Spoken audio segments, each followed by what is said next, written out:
પ્રણામ પિતાજી. હે મારા પુત્રો, પૃથ્વી પરની મારી લીલાઓ હવે પૂર્ણ થઈ ગઈ છે. હવે મારે દેવલોકમાં જવાનો સમય થઈ ગયો છે. હે પિતાજી, તમે દેવલોકમાં જશો તો પછી અમારું શું થશે? જુઓ મારા પુત્રો, હું દેવલોકમાં જઈશ તો પણ મનથી હંમેશા તમારી સાથે જ રહીશ. તમે બધા ભાઈઓ સંપથી રહેજો. તમે કોઈ દિવસ છૂટા પડશો નહીં. તમે મારા સંતાનો છો એવી ઓળખ તમારા અંતરમાં રાખજો. મારી શિખામણ માનીને પૃથ્વીલોકના કામ કરશો તો તમે બધા સદાય સુખી રહેશો. આ જગતના કાર્યો કરવા માટે મેં તમને પ્રગટ કર્યા છે. મેં તમને જે ઓજારો આપ્યા છે એના વડે તમે જગતના કામો કરીને તમારા સંસાર ચલાવજો. પણ પિતાજી, મારે શું કરવાનું? પુત્ર વાસ્તુ, દીકરી રાંદલના વિવાહ સમયે જમાઈ સૂર્યનારાયણને મેં વચન આપેલું કે હું તને તેમનો 12મો સારથી બનાવીશ.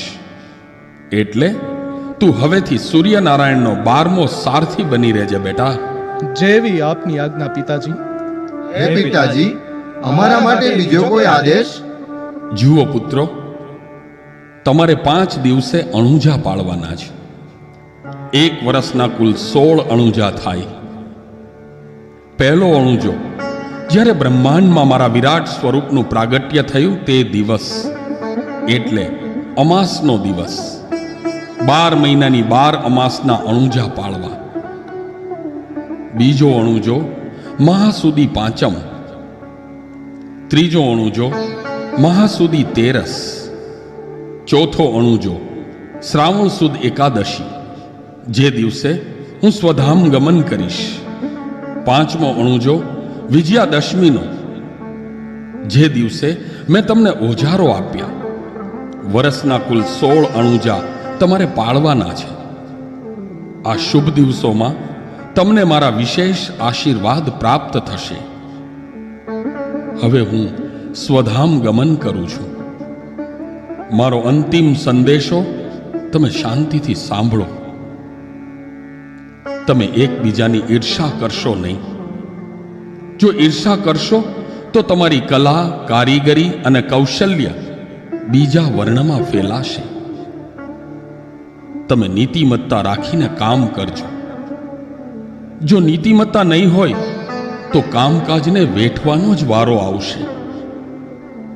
તમે કોઈનો નિશાસો લેશો નહીં, નહીતર કમાયેલી લક્ષ્મી તમારી પાસે રહેશે જ નહીં.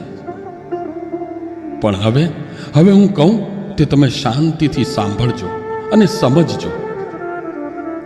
જો તમે પવિત્ર રહેશો તો સુખ શાંતિ પામશો. જો તમે સહેજ પણ ભ્રષ્ટ થશો નહીં ને તો તમે જ વિશ્વકર્મા ગણાશો. ફરીથી સાંભળો, જો તમે સહેજ પણ ભ્રષ્ટ થશો નહીં ને તો તમે પોતે જ વિશ્વકર્મા ગણાશો. પુત્રો, હવેથી તમે જ આ સૃષ્ટિના સર્જનહાર છો. હે પિતાજી, આપના ચરણોમાં અમારા કોટી કોટી વંદન. આપની કૃપા દ્રષ્ટિ હંમેશા અમારા ઉપર રાખશો.